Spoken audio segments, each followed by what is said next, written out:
Çdo pemë tjetër, edhe ke shega, kemi krasitjen formuese dhe krasitjen prodhuese.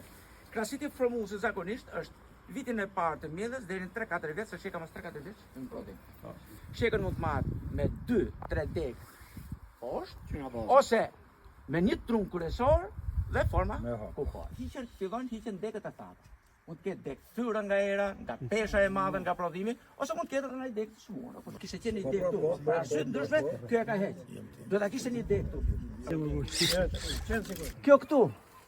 Do t'i sheka pra nuk ka ndonjë marifet kush e di se çfarë në krahasim me pemë të tjera që kanë një farë rregull të caktuar. A di pse i leti qingërkes? I leti qingërkes me qëllim që ajo mos ketë menin më shpërthej shumë atje poshtë. Herbicidet që janë, po nuk e kapet në deg, ose kapet si bëjë. Absolutisht. Sa janë informacion? I bëjmë farë rradhimi këtu. I ka numrat e rreshta, për shembull, rreshti i parë, i dytë, i tretë. Po, 3, 4, 5, 6, 7, 8, 9. Pra, të rreshtat që ka jashtë, të gjithë rreshtat që janë jashtë janë komanduar për këto.